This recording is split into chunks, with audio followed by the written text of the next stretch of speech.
Good morning and welcome to this October 5th version of Sunrise to Sunset with Pastor Gene.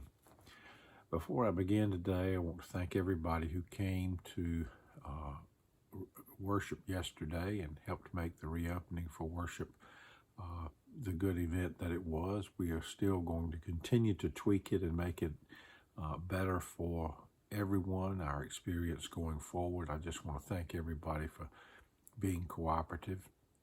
And also, I want to say a word of appreciation to those who will be working on New Consecration Sunday. And you'll be hearing more and more about that as we go forward. Today, we're going to look at Matthew chapter 22, verses 1 through 14. And this, of course, is the parable of the wedding banquet. It's a very important passage of Scripture because in it, we see an invitational sort of spirit to come in and to participate.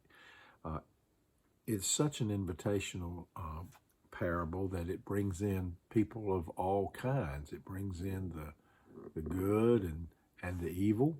It brings in the rich and the poor. It brings in people of color and people not of color. It brings in people of every kind of orientation. They just all kind of invited in. There's a moment, however, in verse 11 where it says, "But when the king came in to see the guests, he noticed a man there who was not wearing a wedding robe. And he said to him, 'Friend, how did you get in here without a wedding robe?' And he was speechless." The wedding robe is symbolic here in that the wedding robe being talked about is the proper attire to be where you are. The kingdom of heaven is what the parable is about. And to be a part of the kingdom of heaven, one is to be clothed in righteousness. This is an image that's over and over expressed throughout the Scripture.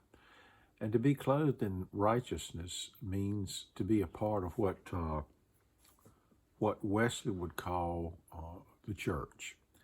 And he broke that up into two kinds of churches: the visible church that everybody can see, that makes sense why this is what it is, and of course the invisible church, which is something that God alone can see by God's great grace.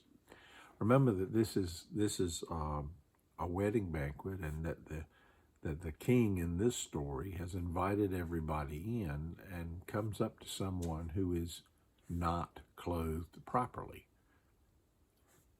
He seems to be the only one who can see this.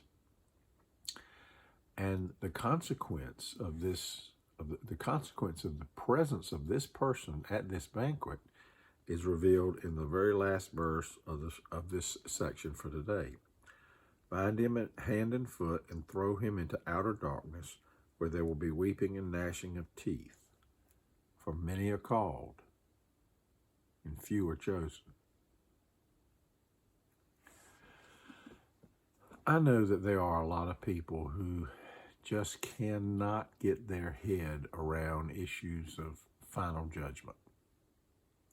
I realize that. It's a tough thing.